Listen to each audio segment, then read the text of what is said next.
13-year-old wakes from coma, hears sister's screams and jumps into action. Heroes come in all shapes and sizes, ages and backgrounds. Oftentimes they are ordinary people called on with a moment's notice to step in and save a life. During these life-threatening incidences, they don't think of themselves, just about helping the person in danger. Caleb Bass is 13 years old and the older brother of 10-year-old Kira.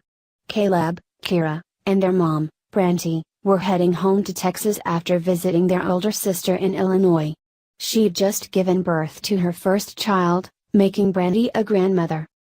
The trio was driving through Arkansas when they got into a horrible car accident.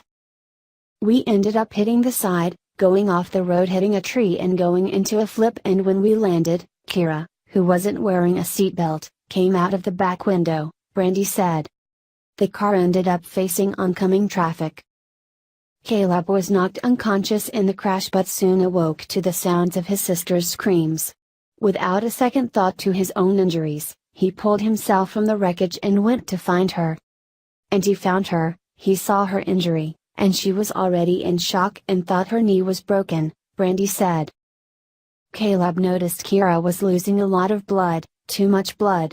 Remembering something he had once seen in a movie, the boy calmly removed his shirt and wrapped it around his sister's leg like a tourniquet.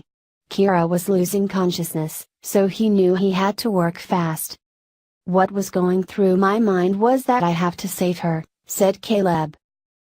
Knowing he'd done all he could for Kira, Caleb then went to find his mother, who suffers from MS and other medical conditions.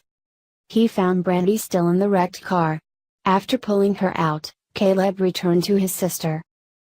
First responders credit the young man with saving his sister's life. If not intercepted by her brother's quick thinking, the size and location of Kira's wound along with the massive blood loss would have meant certain death. Caleb keeps telling everybody, "I am not a hero." And I keep telling him, "Yes you are, baby doll. You saved your sister's life.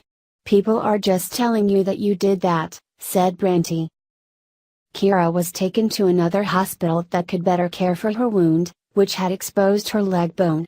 Since the accident, she is doing much better, but the little girl will require physical therapy and her leg will need monitoring as it heals. Kira is now able to enjoy more time outdoors with her family and friends.